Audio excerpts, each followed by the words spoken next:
Hello students and all the viewers. I am Mohammad Arfat Khan. Last video में हम लोगों ने law of conservation of angular momentum को इस चैप्टर के जो टॉपिक मैंने अपलोड किया था that was law of conservation of angular momentum. ठीक है, उसमें हम लोगों ने डिस्कस किया डिटेल के अंदर कि एंगुलर मोमेंटम किस तरीके से कंजर्व रहता है. उससे पहले हम लोग ऑलरेडी एंगुलर मोमेंटम पढ़ चुके थे. उससे पहले हम लोगों ने टॉर्क पढ़ लिया था. ठीक है ना, तो ये सब चीज़ें आपस में कनेक्टेड हैं. तो ये हम one by one step by step video by video पढ़ते जा रहे हैं. ठीक है, इसी तरीके से आज का जो हमारा टॉपिक है आप लोगों ने देख लिया होगा, टाइटल के ऊपर लिखा हुआ है कि आज जो हम इस चैप्टर का टॉपिक डिस्कस करने जा रहे हैं दैट इज़ इक्विलिब्रियम, है ना.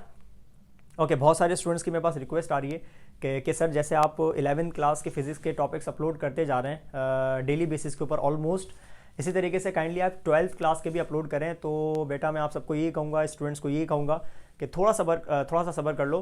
बस इंशाल्लाह ताला मतलब ये होगा कि मैं जिस तरीके से 11th क्लास की जो वीडियोस अपलोड कर रहा हूँ इसी तरीके से साथ साथ मैं 12th क्लास के भी अब से अपलोड करना स्टार्ट करूँगा. तो जिस तरीके से 11th क्लास की वीडियोज़ टॉपिक्स इसी तरीके से 12th क्लास की मतलब इनको हम पैरेलल लेके चला करेंगे.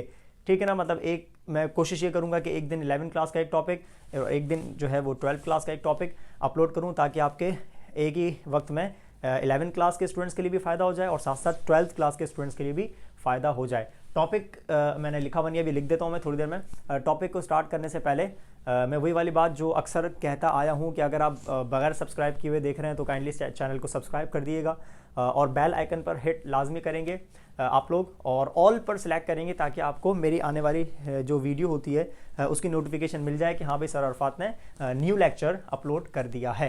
अब चलते हैं अपने टॉपिक की तरफ. इक्विलिब्रियम की डेफिनेशन लिखने से पहले एक काम ही करता हूँ, मैं आपको इक्विलिब्रियम का कॉन्सेप्ट पहले समझा देता हूँ कि इक्विलिब्रियम होता क्या है और इसको समझाने के लिए मैं आपको कुछ मिसालें देता हूँ, कुछ एग्जांपल्स देता हूँ. देखिए भाई, सबसे पहले लेट सपोज हमारे पास एक बॉडी है, ये रही हमारे पास एक बॉडी. ठीक है, और ये किसी भी सरफेस के ऊपर रखी हुई है. लेट सपोज एक सरफेस पर रखी हुई है. अब एक काम ये करते हैं, हम इस बॉडी के ऊपर कुछ फोर्सेज अप्लाई करते हैं. कैसे कि लेट सपोज एक फोर्स है जो कि इस बॉडी पर अप्लाई हो रही है इस डायरेक्शन में, इसको मैं कह देता हूँ F1. ठीक है, और ये F1 अप्लाई हो रही है कितनी 10 न्यूटन, मतलब एक बॉडी पर फोर्स अप्लाई हो रही है, उसको उस तरफ खींच रही है कितनी फोर्स 10 न्यूटन फोर्स. इसी के साथ साथ हमने एक फोर्स इसके ऊपर और अप्लाई करी और वो लेफ्ट वर्ड अप्लाई करी और इस फोर्स का मैग्नीट्यूड यानी कि F2 जो है वो भी 10 न्यूटन है. ठीक है, ये आ गई दो फोर्सेस. इसी तरीके से जाहिर सी बात है बॉडी है, बॉडी का वेट होगा. लेट सपोज इस बॉडी का जो वेट है, वेट तो होता ही डाउनवर्ड है और लेट सपोज कि इसका जो वेट है उसको हम कह देते हैं, फोर्स होता है वेट भी ना, उसका वेट है 50 न्यूटन. ठीक है, बॉडी का वेट 50 न्यूटन और वेट हमेशा कहाँ होता है डाउनवर्ड. और जब भी कोई बॉडी किसी सरफेस पर रखी होती है तो उसके ऊपर उस वेट का रिएक्शन भी होता है, एक्शन का रिएक्शन भी होता है. और रिएक्शन भी क्योंकि फोर्स होती है तो हम बना देते हैं हाँ भाई इस बॉडी के ऊपर रिएक्शन हो रहा है फोर्स की फॉर्म में और इस फोर्स को हम कह देते हैं F4 और ये भी कितना होगा एक्शन जितना, और एक्शन कितना हो रहा है 50 न्यूटन. अब आप देखें इस बॉडी के ऊपर टोटल 4 फोर्सेज लग रही हैं. ठीक है, चारों फोर्सेज पेयर्स की फॉर्म में है. F1 के ओपोजिट फोर्स है F2, F3 के ओपोजिट फोर्स है F4. और मजे की बात यह है कि जो ओपोजिट फोर्सेस है ना, ओपोजिट फोर्सेस इनके मैग्नीट्यूड्स बिल्कुल बराबर हैं. इसका मतलब यह है कि F1 वाली फोर्स को कैंसिल कर देगी F2 वाली फोर्स और F3 वाली फोर्स को कैंसिल कर देगी F4 वाली फोर्स. इसका मतलब ये बॉडी ना राइटवर्ड जाएगी, ना लेफ्टवर्ड जाएगी, ना अपवर्ड जाएगी, ना डाउनवर्ड जाएगी, बल्कि ये बॉडी अपनी जगह पर रह जाएगी. अगर ये अपनी जगह पर रह जाएगी तो हम लिख देंगे यहाँ पर बॉडी एट रेस्ट, है ना. मैं इसको कैसे लिख दूंगा, बॉडी एट रेस्ट. ठीक है, क्यों हो रहा है बॉडी एट रेस्ट, क्योंकि इन तमाम फोर्सेस का जो सम आ रहा है वो किसके बराबर आ गया, 0 के बराबर आ गया. ठीक है ना, तो हम कहेंगे नेट फोर्स यानी कि इन तमाम फोर्सेस का जब आप सम निकालोगे तो वो किसके बराबर आ जाएगा, 0 के बराबर. इन दोनों का सम 0 और इन दोनों का सम भी 0 के बराबर. तो आप इस बात को यहां पर लिख देते हैं कि क्या नेट फोर्स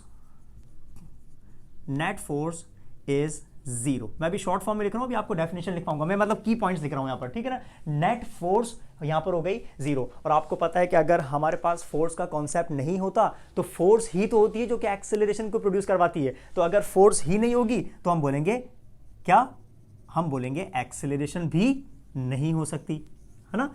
फोर्स नहीं है, नेट फोर्स नहीं है तो एक्सेलरेशन भी 0 हो गई. आगे चलते हैं. एक और एग्जाम्पल को डिस्कस करते हैं। हाँ भाई, दूसरी एग्जाम्पल को डिस्कस करने के लिए मैं काम ये करता हूँ, यहाँ पर एक डायग्राम बनाता हूँ। उस डायग्राम में हम क्या करते हैं, कोई भी ट्यूब लेते हैं। लेट सपोज हमने एक ट्यूब ली, ये रही एक ग्लास ट्यूब है, ठीक है, और इस ट्यूब में हमने एक लिक्विड को फिल कर दिया, और वो लिक्विड कोई पानी या वाटर ऐसा नहीं, हम कोई विस्कस लिक्विड को यूज करेंगे। विस्कस लिक्विड का मतलब जिसका गाढ़ापन हो, जो थिक हो, जैसे ऑयल्स होते हैं, जैसे ग्रीस होता है, जैसे हमारे पास हनी होता है, गाढ़ा गाढ़ा विस्कस आपने लिक्विड यहां पर यूज करना है, ठीक है। तो लेट सपोज मैंने इस ट्यूब में एक क्या किया, लिक्विड को फिल कर दिया। ये हमने इसमें लिक्विड को फिल किया हुआ है, ठीक है, ये आ गया उसमें लिक्विड, और ये विस्कस है, इसकी विस्कोसिटी ज्यादा है, ये गाढ़ा लिक्विड है। अब एक काम ये करते हैं, हम यहां पर एक लेते हैं स्टील की बॉल, ये आ गई एक बॉल, ओके जनाब, स्टील बॉल। आपने क्या किया, स्टील बॉल को यहां से इसको यहां से ड्रॉप किया। जैसे ही आप ड्रॉप करोगे, ये यहां से लेकर यहां तक पता है फ्री फॉल करेगी। फ्री फॉल का मतलब एक्सेलरेशन के साथ नीचे जाएगी। जब भी आप किसी बॉडी को ड्रॉप करते हैं, छोड़ देते हैं, तो वो under the action of gravity free fall करती है, और फ्री फॉल के दौरान उसके पास 9.8 मीटर पर सेकेंड स्क्वायर एक्सेलरेशन होती है, यानी कि वो बढ़ती हुई वेलोसिटी के साथ नीचे जा रही है, ठीक है। तो यहां से लेकर यहां तक, जहां तक लिक्विड नहीं आया था, जब तक ये इसकी फ्री फॉल मोशन थी, लेकिन उसके बाद क्या हुआ, जैसे ही ये एंटर हुई उस लिक्विड के अंदर, ये लिक्विड इसके ऊपर फ्लूइड फ्रिक्शन अप्लाई करेगा। फ्लूइड है ना, ये इट इज फ्लूइड, आपने पढ़ा होगा, है ना। जब बॉडीज किसी लिक्विड में से मूव करते हुए जाती हैं, तो उस बॉडी पर क्या अप्लाई होती है, फ्लूइड फ्रिक्शन अप्लाई होती है। तो आप देखें इस बॉडी की मोशन, जब ये बॉडी मूव करके यहां पर आगे होगी, लेट सपोज मैं बना दे तो यहां पर आगे होगी, तो हम कहेंगे कि अब ये बॉडी फ्री फॉल नहीं कर रही। फ्री फॉल मोशन में सिर्फ एक फोर्स अप्लाई होती है, and that force is the gravitational force. यहां पर अब इस बॉल के ऊपर दूसरी फोर्स आ गई, और उस फोर्स को हम कहते हैं फ्लूइड फ्रिक्शन। इसका मतलब ये बॉल अब फील कर रही है, अब एक्सपीरियंस कर रही है एक अपवर्ड फोर्स, जिसको हम कह देंगे फ्लूइड फ्रिक्शन। मतलब यहां मैं लिख देता हूं, इट इज फ्लूइड फ्रिक्शन, ठीक है। और फ्लूइड फ्रिक्शन जाहिर सी बात है मोशन की कहां होगी, ओपोजिट, ऊपर की तरफ, और इस बॉडी पर एक फोर्स और लग रही है, और उस फोर्स को हम कहेंगे इस बॉडी का अपना वेट है, यह आ गया वेट, ठीक है। Now there are two forces acting on the ball.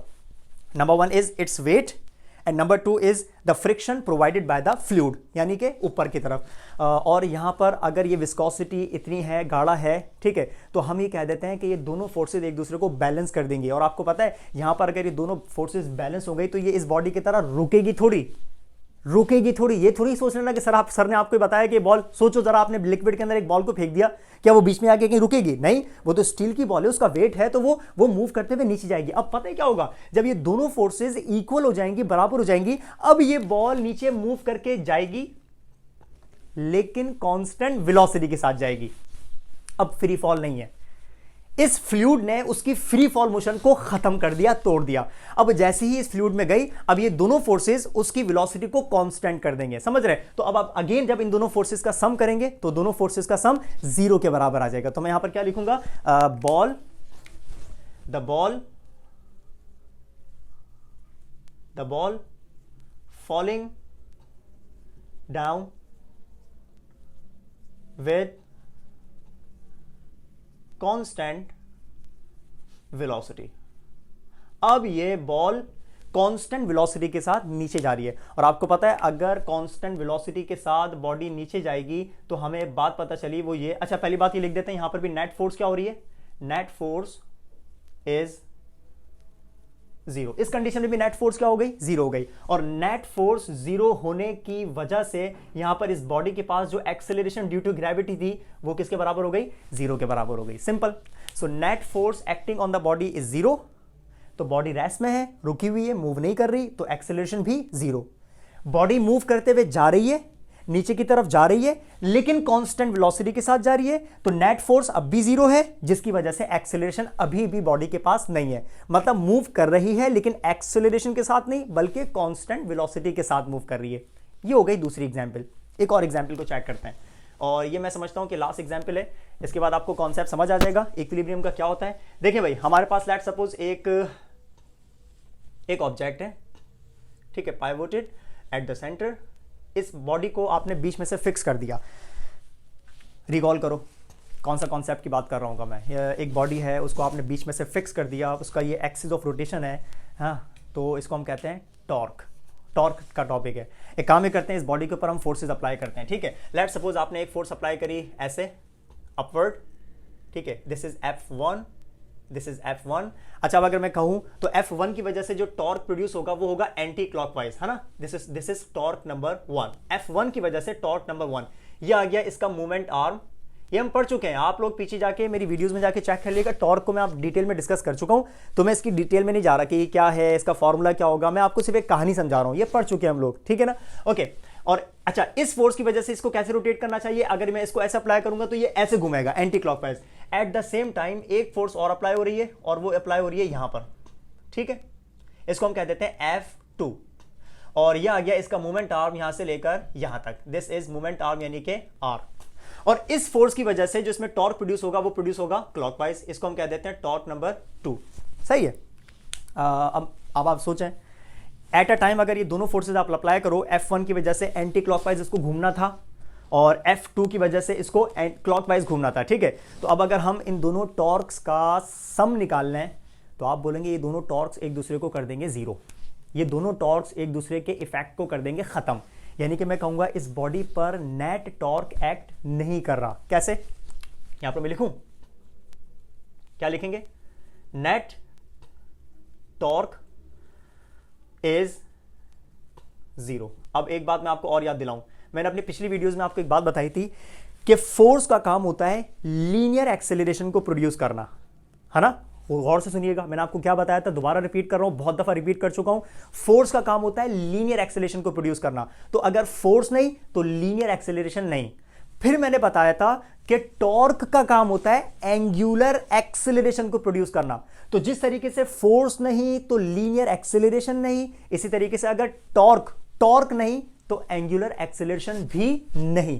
तो मैं लिखूंगा कि अगर यहां पर नेट टॉर्क जीरो है तो इसकी वजह से जो एंगुलर एक्सेलरेशन होगी, जो एंगुलर एक्सेलरेशन यानी कि अल्फा होगा, वो भी किसके बराबर हो जाएगा, वो भी जीरो के बराबर हो जाएगा। सिंपल, ठीक है। अब चलते हैं इसके कॉन्सेप्ट की तरफ। ये देखें इधर, बॉडी रेस्ट में है, ठीक है, क्यों, क्योंकि नेट फोर्स जीरो है। बॉडी मूव तो कर रही है लेकिन कांस्टेंट वेलोसिटी के साथ मूव कर रही है, क्यों, क्योंकि नेट फोर्स अब भी जीरो है। बॉडी लेट्स सपोज अगर रोटेट भी कर रही हो तो मैं कहूंगा यहां पर इसके पास एंगुलर एक्सेलरेशन नहीं है, कांस्टेंट एंगुलर वेलोसिटी के साथ भले ही मूव कर ले, उसकी एंगुलर वेलोसिटी क्या होगी, कांस्टेंट होगी, तो हम कहेंगे उसके पास एंगुलर एक्सेलरेशन नहीं है। इसका मतलब क्या, इस पर नेट टॉर्क एक्ट नहीं कर रहा। इन तीनों बातों में पता है एक चीज कॉमन है, एक चीज कॉमन है, वो क्या, बॉडी के पास एक्सेलरेशन नहीं होगी। ना इस बॉडी के पास एक्सेलरेशन है, ना इस बॉडी के पास एक्सेलरेशन है, और ना इस बॉडी के पास एंगुलर एक्सेलरेशन है। तो याद रखिएगा भाई, एक आसान सी डेफिनेशन इक्विलिब्रियम की। इक्विलिब्रियम एक ऐसी स्टेट होती है जिस स्टेट में बॉडीज के पास कभी भी एक्सेलरेशन ना हो। सिंपल। क्या बोलेंगे आप, अगर बॉडीज के पास एक्सेलरेशन नहीं है इसका मतलब हर वो बॉडी कौन सी स्टेट में आ गई, इक्विलिब्रियम में आ गई। और ऐसा पता है कब होगा, ऐसा सिर्फ दो कंडीशंस में हो सकता है, या तो नेट फोर्स जीरो हो जाए या फिर नेट टॉर्क जीरो हो जाए। फोर्स जीरो होगी तो हम कहेंगे ये बेसिकली लीनियर कंडीशन में आ गया, ठीक है, और अगर टॉर्क जीरो होगा इसको हम कहेंगे ये रोटेशनल कंडीशन में आ गया। बात समझ आई इक्विलिब्रियम की। तो हम कहेंगे इसकी डेफिनेशन पहले मैं यहां पर लिख दूं, क्या लिखेंगे इसकी डेफिनेशन, हाँ भाई, टॉर्क की डेफिनेशन क्या, सॉरी, इक्विलिब्रियम की डेफिनेशन क्या बनेगी,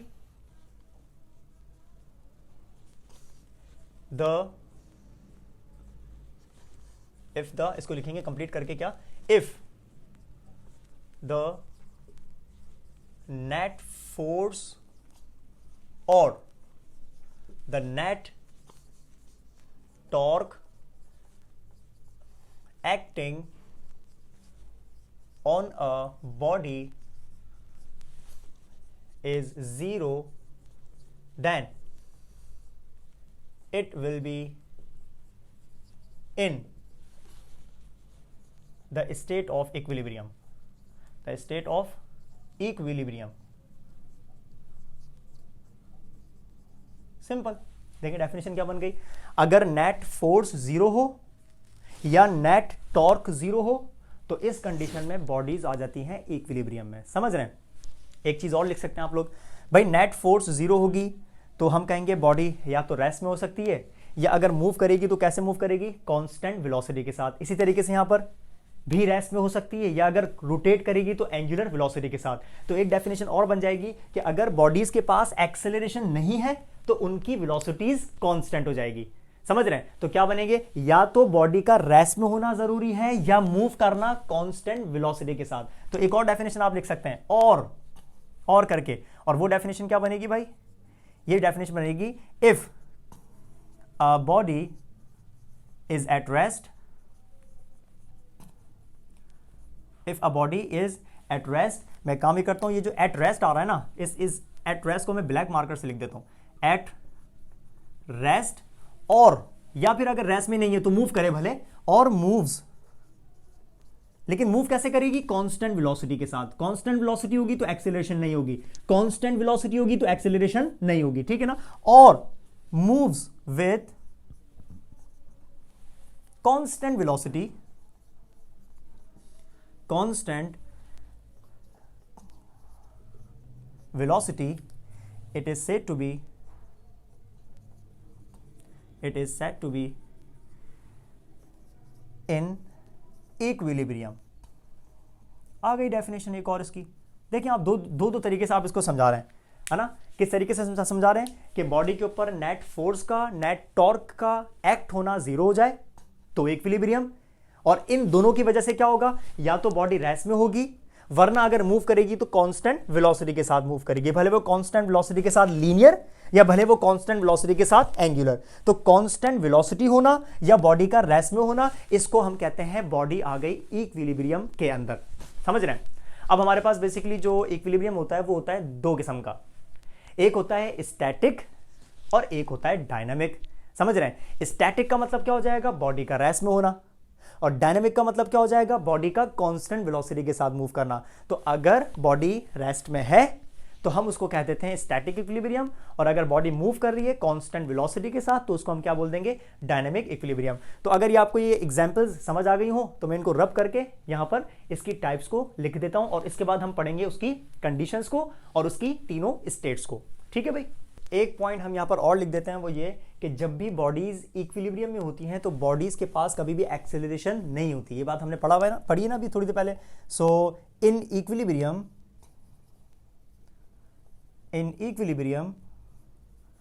बॉडीज डू नॉट possess क्या चीज, एक्सेलरेशन। यानी कि बॉडीज के पास एक्सेलरेशन का ना होना, इसको भी हम कहते हैं कि बॉडीज इक्विलिब्रियम में हैं। नेट फोर्स, नेट टॉर्क का जीरो हो जाना, इक्विलिब्रियम। इसकी वजह से बॉडी या तो रेस्ट में रहेगी या मूव करेगी कांस्टेंट वेलोसिटी के साथ, तो इक्विलिब्रियम। और इसकी वजह से बॉडीज की एक्सेलरेशन जीरो हो जाती है, नहीं होती, इसको भी हम कहते हैं इक्विलिब्रियम। आगे चलते हैं। बेसिकली हमारे पास जो इक्विलिब्रियम होती है उसकी टाइप्स होती है हमारे पास दो, और वो दो टाइप्स मैं आपको बता चुका हूं। Types of equilibrium. हाँ भाई, टाइप्स तो बहुत आसान है भाई। अगर रेस्ट में है तो उसको हम कह देते हैं स्टैटिक इक्विलिब्रियम, और अगर बॉडी कांस्टेंट वेलोसिटी के साथ मूव करती है तो उसको हम कह देते हैं डायनामिक इक्विलिब्रियम। तो यहां पर आ जाएगी सबसे पहली type, number 1, static equilibrium.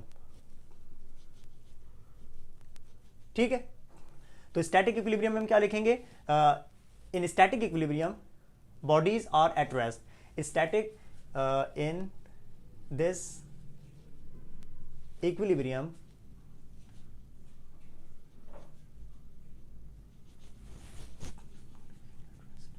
bodies are at rest।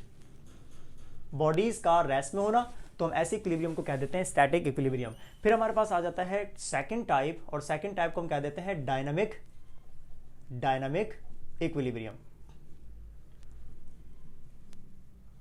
और डायनामिक इक्विलिब्रियम का मतलब हो जाएगा कि इन दिस इक्विलिब्रियम बॉडीज जो है इस इक्विलिब्रियम के अंदर मूव तो करती हैं, लेकिन कैसे मूव करती हैं, कांस्टेंट वेलोसिटी के साथ। So in this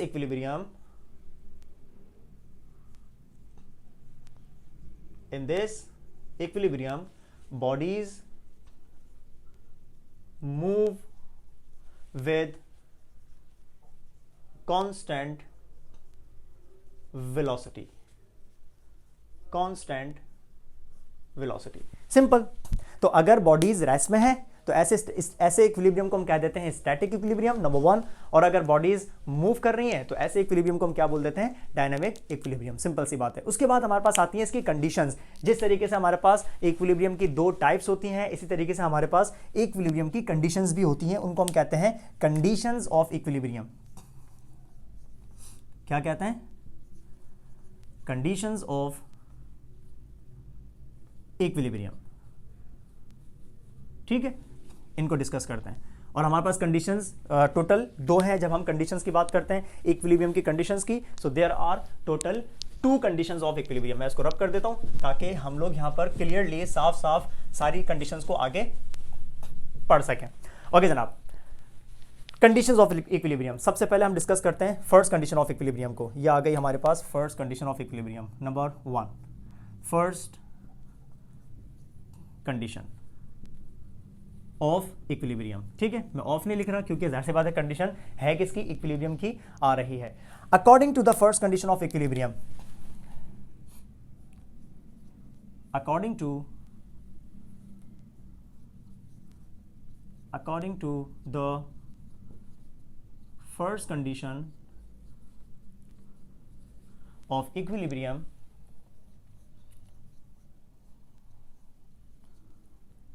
the sum of all the forces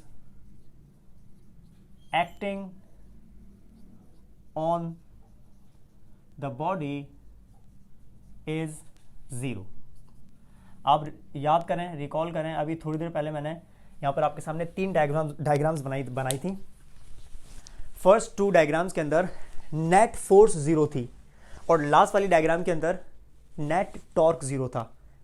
पता है, तो जब हम फोर्स वाले की बात करते हैं, भले वो रेस्ट हो भले वो मोशन वाला हो, जब हम फोर्स की बात करते हैं, नेट फोर्स के 0 होने की बात करते हैं, तो अगर बॉडीज पर नेट फोर्स 0 होती है तो इस कंडीशन को हम बोलते हैं फर्स्ट कंडीशन ऑफ इक्विलिब्रियम। और अगर बॉडीज पर नेट टॉर्क 0 होता है, क्योंकि हमारे पास कंडीशंस 2 ही होती हैं, एक लीनियर और एक सर्कुलर यानी कि एंगुलर। लीनियर में कौन आ जाता है, फोर्स आ जाती है। तो इसी वजह से हमने कहा कि इक्विलिब्रियम को हमने डिवाइड कर दिया 2 पार्ट्स के अंदर, एक लीनियर के लिए और एक एंगुलर के लिए। तो लीनियर में क्योंकि फोर्स होती है तो नेट फोर्स का 0 हो जाना, this is called first condition. और सर्कुलर में क्योंकि टॉर्क होता है तो नेट टॉर्क का 0 हो जाना, तो उसको हम क्या बोल देते हैं, सेकंड कंडीशन ऑफ इक्विलिब्रियम। ठीक है, तो इस चीज को आप आसानी से यहां पर अगर ड्रॉ करना चाहें तो भाई ड्रॉ कर सकते हैं। इसकी एग्जाम्पल बनाना चाहें तो लेट्स सपोज मैं वही डायग्राम दोबारा से बना देता हूं जो मैंने सबसे पहले आपको समझाने के लिए बनाई थी। ये हमारे पास एक बॉडी आ गई, इसके ऊपर फोर्सेस लग रही हैं, लेट्स सपोज 4 F1 F2, और अगर ये लेट्स सपोज किसी सरफेस के ऊपर रखी हुई है तो इसका वेट आ गया डाउनवर्ड F3 और रिएक्शन आ गया बाय द सरफेस, इसको हम कह देते हैं F4। ये 4 फोर्सेस लग रही हैं। तो अगर हम कहें कि इन चारों फोर्सेस का सम 0 के बराबर आ जाए, मतलब F1 plus F2 plus F3 plus F4, अगर ये बराबर आ जाए 0 के, तो हम कहेंगे कि बॉडी आ गई इक्विलिब्रियम में। और ऐसी कंडीशन को हम कहते हैं फर्स्ट कंडीशन, क्योंकि हम फोर्सेस का सम निकाल रहे हैं। तो if the sum of all the forces acting on the body is 0, if the sum of all the forces acting on the body is 0, then this satisfies the first condition of equilibrium. तो इस चीज को हम ऐसे भी करके लिख सकते हैं, the sum of all forces acting on the body is 0। इसको हम क्या बोलते हैं, इसको हम बोलते हैं सिग्मा। ये सिग्मा है, लेटर का नाम है, अल्फाबेट का नाम है, ठीक है ना। लेकिन इसको हम पढ़ते किसके लिए, सम ऑफ ऑल, यानी कि अगर ये लिखा हुआ है F के साथ, इसको मैं क्या पढ़ूंगा, sum of all the forces. समझ रहे हैं, तो sum of all the forces is equal to 0। तो आप बहुत सारी फोर्सेस नहीं लिख सकते भाई। यहां पर डायग्राम में तो 4 बनी हुई थी ना, 10 भी हो सकती हैं, 20 भी हो सकती हैं, 1000 भी हो सकती हैं। तो आप सारी फोर्सेस का सम थोड़ी लिखोगे, F1 plus F2 plus F3 plus F10 plus F20, ऐसे सबका नहीं लिखते हम लोग। तो हम बोलते हैं कि हम इतनी सारी फोर्सेस को हम एक लेटर में सम अप कर देते हैं, उसको हम बोलते हैं साइन ऑफ समेशन, यानी कि sum of all the forces is equal to 0, then this is called the first condition of equilibrium। समझ रहे हैं, तो फर्स्ट कंडीशन के मुताबिक क्या होगा, the sum of all the forces acting on the body will be 0। और अगर आप इसको डिवाइड कर दें भाई देखो इसमें दो फोर्सेज अलोंग एक्स एक्सिस लग रही हैं और दो फोर्सेज अलोंग वाई एक्सिस लग रही हैं, तो आप लिखेंगे कि sum of forces along x axis का भी जीरो के बराबर होना है ना, और sum of all the forces along y axis का भी जीरो के बराबर हो जाना। ये फर्स्ट कंडीशन ऑफ इक्विलिब्रियम है। तो भले वो एक्स एक्सिस पर हो भले वो वाई एक्सिस पर हो, तमाम फोर्सेस का हर एक्सिस के ऊपर जीरो के बराबर आ जाना, सम का जीरो के बराबर आ जाना, इसको हम कह देते हैं this is called the first condition of equilibrium. उसके बाद हम चेक करते हैं second condition of equilibrium number 2। अच्छा एक काम करते हैं, इसको मैं थोड़ा सा नीचे करके लिखता हूं। यहां पर एक पॉइंट मैं आप लोगों को लिखवाऊंगा, वो पॉइंट मैं आपको सेकंड कंडीशन पढ़ाने के बाद लिखवाऊंगा, ठीक है। यहां पर कौन सा पॉइंट आना चाहिए। ओके जनाब, अभी ब्लैंक है, मैं इसको कर देता हूं, अभी ब्लैंक है, यहां पर कुछ पॉइंट आएगा। Okay, second condition of equilibrium, second condition of equilibrium. क्या बताया था अभी थोड़ी देर पहले मैंने आपको, कंडीशन हमारे पास दो ही होती हैं। एक कंडीशन क्या होती है लीनियर मोशन की, और एक कंडीशन क्या होती है सर्कुलर मोशन की। तो लीनियर कंडीशन में कौन होता है, फोर्स होती है, तो फोर्सेस का सम जीरो हो जाए तो फर्स्ट कंडीशन, और सर्कुलर मोशन में फोर्स की जगह कौन होता है, टॉर्क होता है, तो टॉर्क्स का सम जीरो हो जाए तो भी इक्विलिब्रियम। समझ रहे हैं, तो यही स्टेटमेंट होगा, सिर्फ फर्क इतना आ जाएगा कि यहां पर फोर्स की जगह पे यहां पर टॉर्क आ जाएगा। समझ रहे हैं, तो यहां पर अब इसकी हम जो स्टेटमेंट लिखेंगे, so according to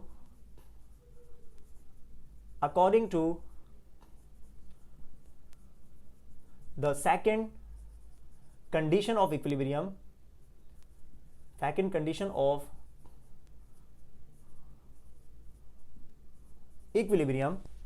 the sum of all the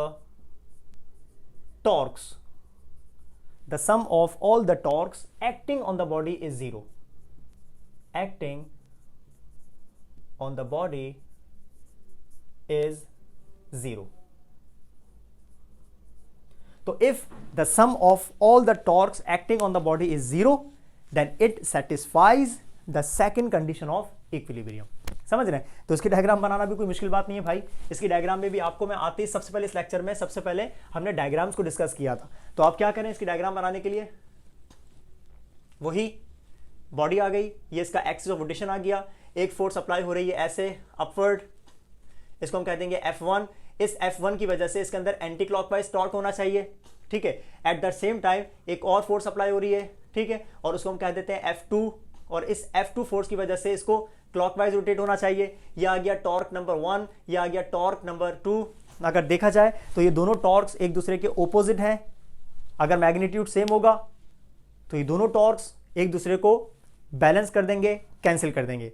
तो इन दोनों टॉर्क्स का जो वेक्टर सम आ जाएगा वो बराबर आ जाएगा किसके, जीरो के बराबर, ठीक है। So if the net torque या if the sum of the all torques acting on the body is zero, then again the body will be in state of equilibrium and this will satisfy the second condition. तो आप इस चीज को आप कैसे लिखेंगे mathematically, आप लिखेंगे कि टॉर्क नंबर 1 हो प्लस टॉर्क नंबर 2 हो प्लस टॉर्क नंबर 3 हो plus and so on, plus up to torque number n हो, हमें नहीं पता कितना हो, लेकिन सबका जीरो आ जाए, सबका सम जीरो के बराबर आ जाए, तो हम कहेंगे it is the second condition of equilibrium. और वही बात मैंने आपको जो बताई थी, आप इन सबको एक सिंबल में समेट सकते हैं और उस सिंबल को हम बोलते हैं sign of summation, sigma. Sum of all the torques acting on the body is zero, simple. तो भाई दो कंडीशंस, ये कंडीशंस हैं, हालतें हैं। कंडीशंस हमारे पास दो ही होती हैं, एक लीनियर होती है और एक सर्कुलर होती है।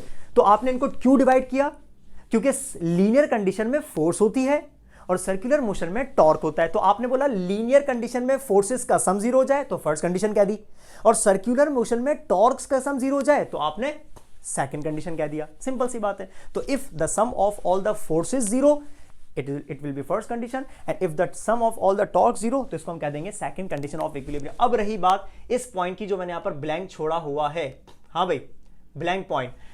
देखें, जब हम फर्स्ट कंडीशन की बात करेंगे तो अगर बॉडी फर्स्ट कंडीशन में है, इसका मतलब वो ट्रांसलेशनल इक्विलिब्रियम में है, क्योंकि फोर्स का काम किस में होता है, लीनियर, ट्रांसलेशनल। तो अगर कोई बॉडी फर्स्ट कंडीशन में है, अगर नेट फोर्स जीरो है, तो इसका मतलब वो सेटिस्फाई कर रही है कौन सी कंडीशन को, ट्रांसलेशनल इक्विलिब्रियम को, ठीक है ना। तो if a body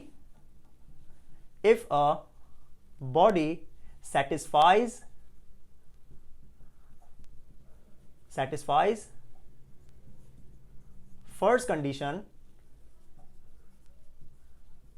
it will be in translational equilibrium. तो यहां पर जगह कम बढ़ गई, लेकिन मैं फिर भी लिख देता हूं क्योंकि वो जो वर्ड अब मैं लिखने जा रहा हूं वही सबसे इंपॉर्टेंट है। It will be in translational, क्या लिखा हुआ भाई यहां पर, ट्रांसलेशनल इक्विलिब्रियम। तो हमारे पास पता है इक्विलिब्रियम भी दो किस्म के आ गए, एक होता है ट्रांसलेशनल इक्विलिब्रियम। ट्रांसलेशनल इक्विलिब्रियम सिर्फ और सिर्फ जब होगा जब बॉडी फर्स्ट कंडीशन को सेटिस्फाई करेगी, यानी कि फोर्सेस का सम जीरो हो जाए। So if a body satisfies first condition of equilibrium, तो वो कौन से इक्विलिब्रियम में होगी भाई, ट्रांसलेशनल इक्विलिब्रियम में होगी। So what about torque, what about second condition, जल्दी बताओ। आप हो सकता है अपने दिमागों में, अपने दिल में आंसर दे रहे होगे मुझे, वो ये कि अगर बॉडी सेटिस्फाई कर रही है सेकंड कंडीशन ऑफ इक्विलिब्रियम को, तो वो कौन से इक्विलिब्रियम में होगी, रोटेशनल इक्विलिब्रियम। रिकॉल करो मेरा जो टॉपिक था ना इससे पहले जो मैंने अपलोड किया था, law of conservation of angular momentum, उसका टाइटल पढ़ना। उसका टाइटल मैंने क्या लिखा हुआ था, उसके टाइटल में एक नाम और लिखा था, रोटेशनल इक्विलिब्रियम। वो इसी वजह से हमने लिखा था, समझ रहे हैं। तो अब हम यहां पर क्या लिखेंगे, if a body satisfies which condition, second condition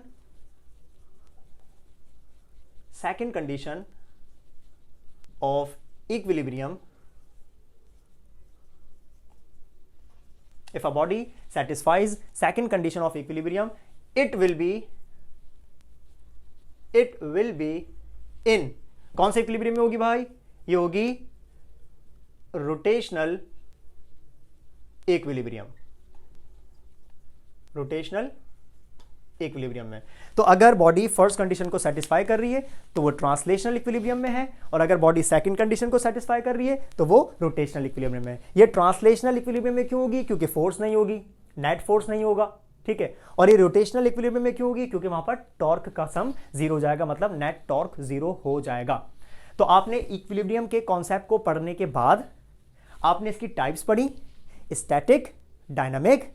types पढ़ने के बाद दो कंडीशंस पढ़ी, first condition and second condition. अब जो लास्ट कंडीशन हमारी रह गई वो रह गई इसकी बेसिकली स्टेट्स ऑफ इक्विलिब्रियम। ये भी कंडीशन इंपॉर्टेंट है, states of equilibrium, states of equilibrium, ठीक है। अगेन जब हम स्टेट्स की बात करते हैं तो हमारे पास स्टेट्स इक्विलिब्रियम की होती हैं तीन। एक स्टेट को हम कहते हैं स्टेबल, एक को हम कहते हैं अनस्टेबल, और एक को हम कहते हैं न्यूट्रल इक्विलिब्रियम। तो now there are three types of basically states of equilibrium. Number one is stable equilibrium, number two is unstable equilibrium, and number three is neutral equilibrium. अब हम डिस्कस करते हैं डिटेल में, बहुत अच्छे से आसान करके, कि ये तीनों स्टेट्स होती क्या हैं। अब हम चलते हैं इसकी स्टेट्स की तरफ, स्टेट्स ऑफ इक्विलिब्रियम, है ना, स्टेट्स ऑफ इक्विलिब्रियम।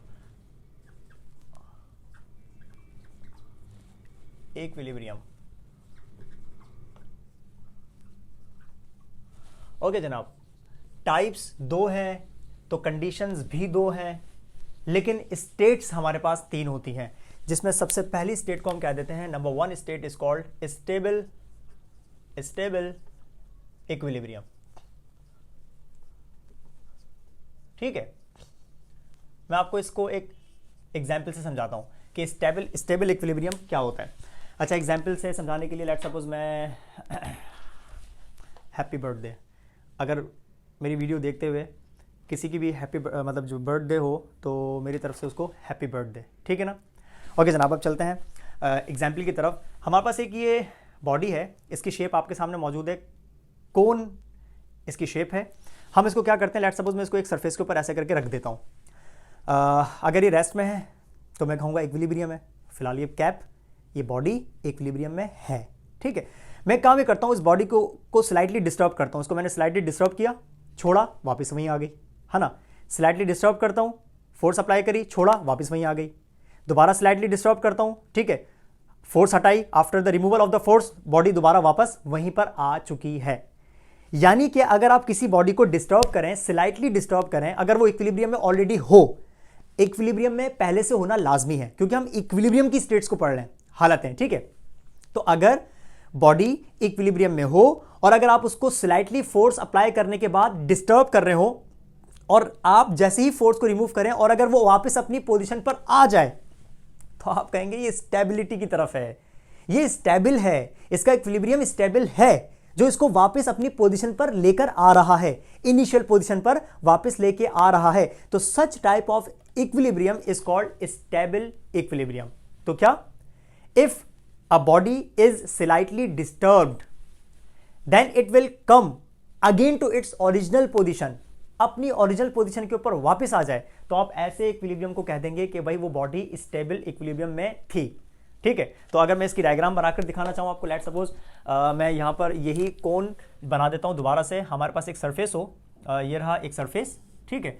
उस सरफेस में मैंने क्या किया, एक कोन बना दी, वही ऑब्जेक्ट जो मेरे हाथ में था, हैप्पी बर्थडे का कैप, ये आ गया वो ऑब्जेक्ट, ठीक है। अच्छा, ये इसकी इनिशियल पोजीशन आपके सामने मौजूद है। क्या किया गया, इस बॉडी के ऊपर फोर्स अप्लाई की गई, ये देखें इसको स्लाइटली डिस्टर्ब किया जा रहा है, फोर्स अप्लाई की जा रही है, तो हम कह देते हैं इस बॉडी की पोजीशन थोड़ी सी टेढ़ी हो गई, ये ऐसा हो गया, ये कैप, इसकी पोजीशन थोड़ी सी ऐसे टेढ़ी हो गई। अच्छा, अब जैसे आप इसमें से फोर्स रिमूव करें, है ना, जो आपने स्लाइटली फोर्स अप्लाई करी, जो उसको स्लाइटली डिस्टर्ब किया, अगर आप जैसे ही फोर्स रिमूव करें और फोर्स रिमूव करने के बाद अगर ये बॉडी वापस अपनी पोजीशन पर आ जाए, भाई ये बॉडी पहले डिस्टर्ब हुई और वापस अपनी पोजीशन के ऊपर आ जाए, तो हम बोलेंगे ये स्टेबल इक्विलिब्रियम में था। तो if a body is slightly disturbed, अगर वो डिस्टर्ब होने के बाद जैसे आप फोर्स हटाएं, वापस हटाएं, तो अगर फोर्स हटने के बाद अगर वो वापस अपनी पोजीशन पर आ रही है, उसी पोजीशन पर आ रही है, ऐसे इक्विलिब्रियम को हम कह देते हैं ये स्टेबल इक्विलिब्रियम है। समझ रहे हैं? सेकंड को डिस्कस करते हैं, नंबर 2 नंबर 2 अनस्टेबल। हो सकता है आप पहचान गए हो कि इसकी डेफिनेशन क्या होनी चाहिए, अनस्टेबल इक्विलिब्रियम, ठीक है। अच्छा, अनस्टेबल इक्विलिब्रियम की मिसाल देने के लिए मैं आपको ये बताऊं, वही कैप का सहारा लेता हूं, इसको थोड़ा सा उल्टा कर देते हैं हम लोग। लेट सपोज अभी ये जो था, ये था स्टेबल इक्विलिब्रियम, मैं डिस्टर्ब कर रहा हूं वापस आ रहा है, मैं डिस्टर्ब कर रहा हूं वापस आ रहा है, तो मैं कहूँगा ये स्टेबल इक्विलिब्रियम में है। कुछ भी करके लेट सपोज ये कैप, मैं इसको ऐसे खड़े करने में कामयाब हो जाता हूँ, अभी बड़ा मुश्किल है, नहीं खड़ा कर सकता, हल्का फुल्का सा कैप है और ये बड़ी शार्प है इसकी, है ना, जो एज है। तो मैं फिलहाल तो आपके सामने, मैं वीडियो बहुत लंबी हो जाएगी अगर इसको मैं ट्राई करूँ ना, तो मैं फिलहाल इसको ट्राई नहीं कर रहा, मैं आपको कह देता हूँ। लेट सपोज ये ऐसे आपने इसको स्टेबल कर दिया, ऐसे खड़ा कर दिया इसको, ये ऐसे खड़ा हुआ है। अच्छा, ऐसा करने के लिए मैं काम ही करता हूँ, मैं इसको अपने फिंगर्स के बीच में दबा लेता हूँ आपको दिखाने के लिए कि हाँ भाई ऐसे खड़ा हो गया, ये हो नहीं सकता, या आपने बड़ी मुश्किल से इसको खड़ा कर दिया, इक्विलिब्रियम में आ गया। अब आप सोचो, अगर मैं इस कैप को बड़ी मुश्किल से मैंने इसको खड़ा किया ऐसे करके, ठीक है, अब अगर मैं इस कैप को जरा सा भी डिस्टर्ब करूंगा, तो डिस्टर्ब होने के बाद क्या ये वापस, लेट सपोज ये ऐसे था यहां पर, तो जरा से भी डिस्टर्ब करूंगा, तो डिस्टर्ब होने के बाद क्या ये वापस अपनी पोजीशन पे ऐसे आके खड़ा हो जाएगा? नो। तो मैं कहूंगा कि अगर ये गिर गया, गिरने के बाद मैं कहूंगा क्योंकि इसने अपनी एक नई पोजीशन ले ली, ये वापस अपनी इनिशियल ओरिजिनल पोजीशन पर नहीं आया, तो ऐसा इक्विलिब्रियम कहलाएगा अनस्टेबल इक्विलिब्रियम। तो अगर डिस्टर्ब होने के बाद, डिस्टर्ब करने के बाद बॉडीज अपनी इनिशियल पोजीशन के ऊपर वापस आ जाएं, तो ऐसे इक्विलिब्रियम को हम कहते हैं स्टेबल है। और अगर डिस्टर्ब करने के बाद वो अपनी इनिशियल पोजीशन के ऊपर वापस नहीं आ रही, इसको हम कहते हैं अनस्टेबल, मतलब वो एक न्यू पोजीशन ले ले, तो ऐसी पोजीशन, ऐसे इक्विलिब्रियम को हम क्या बोलते हैं? Unstable equilibrium. लेट सपोज इसी डायग्राम को मैं बना देता हूं यहां पर, ये सरफेस, इसके ऊपर हमने इस बार इस कोन को ऐसे करके रख दिया, ठीक है, ये आ गई वो कोन, बड़ी मुश्किल से आपने इसको सेटल कर दिया, ऐसे करके आप इक्विलिब्रियम में लेकर आ गए। अब आपने क्या किया, इसको स्लाइटली डिस्टर्ब करने के लिए इसके ऊपर फोर्स अप्लाई करी, और जैसे आप इसके ऊपर फोर्स अप्लाई करेंगे तो हम कहेंगे कि इस बार ये बॉडी ऐसे गिर जाएगी, ये बॉडी ऐसे गिर जाएगी, मतलब ये गिर गई, एक इसने न्यू पोजीशन गेन कर ली। इधर देखें, ये वापस अपनी पोजीशन पर आ गई थी, तो हम कह रहे थे ये इक्विलिब्रियम स्टेबल है। यहां पर ये बॉडी पहले जिस पोजीशन पर थी, बाद में दूसरी पोजीशन पर आ गई, तो हम कहेंगे इक्विलिब्रियम में तो था ये, लेकिन इसका इक्विलिब्रियम अनस्टेबल था। अनस्टेबल इक्विलिब्रियम से बॉडीज हमेशा स्टेबिलिटी की तरफ जाती है। देखो अब ये स्टेबल हो गया, अब हो गया ये स्टेबल, है ना। तो ऐसा इक्विलिब्रियम जिसमें बॉडीज को स्लाइटली डिस्टर्ब किया जाए और उस स्लाइटली डिस्टर्बेंस की वजह से अगर बॉडीज अपनी न्यू पोजीशन को गेन कर लें, आप ऐसे इक्विलिब्रियम को क्या कहते हैं? Unstable equilibrium. Third one, the last one, number 3, इसको हम कहते हैं न्यूट्रल। इसको हम न्यूट्रल क्यों कह रहे हैं मैं बताता हूं। न्यूट्रल इक्विलिब्रियम, वो कहते हैं ना कि अगर दो बंदों का झगड़ा हो रहा हो, एक दूसरे को बोले जा रहे हैं, जुमले कस रहे हैं एक दूसरे के ऊपर, दो बंदे, एक बंदा बेचारा बीच में खड़ा हो, उसको बोलते हैं यार कि तुम कुछ तो बोलो। वो बंदा क्या होता है, वो बोलता है मैं तो न्यूट्रल हूँ, ना इसकी साइड पर हूँ ना इसकी साइड पर हूँ, है ना, न्यूट्रल, है ना। इसी तरीके से अगर आप कोई मैच देख रहे हैं, अगर उसमें अंपायर होता है तो अंपायर न्यूट्रल बंदा होता है, ना वो उसकी फेवर में डिसीजन देगा, ना वो उसकी उस टीम की फेवर में डिसीजन देगा, वो न्यूट्रल है, ना उसके साथ ना उसके साथ, मतलब दोनों के साथ एक जैसा है, वो न्यूट्रल है, ठीक है ना, उसका कोई काम है ही नहीं। तो ये भी इसी किस्म का ही होना चाहिए, न्यूट्रल है, इक्विलिब्रियम तो है लेकिन न्यूट्रल है। अच्छा, अब इस किस्म के इक्विलिब्रियम को हम कैसे डिफाइन करते हैं, तो देखें भाई, लेट सपोज हमारे पास एक बॉल है, ये रही बॉल, ठीक है, ये एक बॉल आ गई, फिलहाल रखी हुई है, रेस में है, तो मैं कहूँगा इक्विलिब्रियम में। आपने क्या किया, इस बॉल को स्लाइटली डिस्टर्ब किया, आपने इसके ऊपर फोर्स अप्लाई करी और पता चला ये बॉल मूव करते करते करते करते ये बॉल यहाँ पर आ गई, ठीक है, इधर इस पोजीशन के ऊपर ये मूव करके यहाँ पर आ गई। अब आप नोट करो, ये जो बॉल है, इस बॉल की इनिशियल पोजीशन को देखें और फाइनल पोजीशन को देखें, मिलती जुलती है, कोई फर्क नहीं आया, ऐसा नहीं है कि ऊपर चली गई है या इसकी आड़ी टेढ़ी शेप हो गई। तो अगर आप नोट करें कि इस बॉल की जो इनिशियल पोजीशन थी और फाइनल पोजीशन थी वो सेम है, एक जैसी है, लेकिन इसने एक अपनी नई जगह बना ली, ठीक है, मतलब वापस वहां तो नहीं आ रही, अपनी पोजीशन पर रीस्टोर नहीं हो रही, लेकिन वहां पर नहीं भी गई, और जब न्यू पोजीशन ली तो वो उसने वैसी ही ली जो जैसे उसकी पहली पोजीशन थी।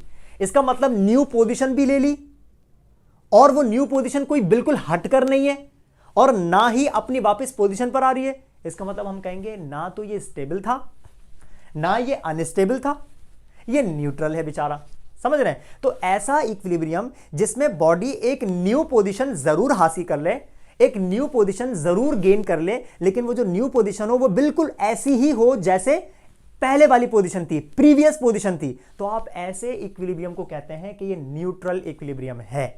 समझ रहे हैं। ये देखो, इसके अंदर क्या हुआ, वापस अपनी पोजीशन पर रिस्टोर हो रही है, इसमें वापस अपनी पोजीशन पर रिस्टोर नहीं हो रही, और इसमें वापस भी रिस्टोर नहीं हो रही, और जो न्यू पोजीशन ले रही है वो अलग भी नहीं है। सही है। यहां पर देखो, इसने जो न्यू पोजीशन ली वो पहले की तरह तो नहीं है ना भाई, पहले तो कौन ऐसे रखी हुई थी, बाद में गिर गई धड़म, ठीक है, तो आप बोलेंगे इसकी न्यू पोजीशन फर्स्ट पोजीशन से मिलती जुलती नहीं है, तो अनस्टेबल है। यहां पर न्यू पोजीशन भी ली लेकिन वो फर्स्ट पोजीशन की तरह है, तो हम बोलेंगे it is called neutral equilibrium.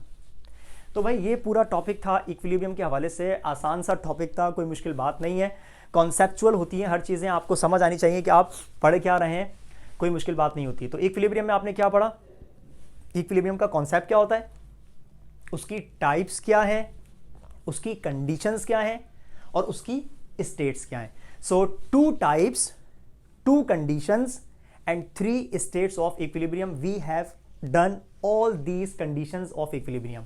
समझ रहे हैं।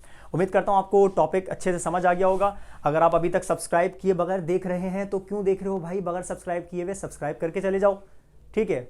लाइक करिएगा, व्यूज ज़्यादा होते हैं, लाइक्स कम होते हैं। अगर देख लिया, समझ आ गई, अच्छी लग गई तो लाइक करके चले जाओ, कमेंट करके चले जाओ, शेयर कर दो अगर कर सकते हो, ठीक है, अच्छा लगेगा आपके सर को, ठीक है ना। अपना ख्याल रखिएगा, नेक्स्ट वीडियो में मिलते हैं, थैंक यू।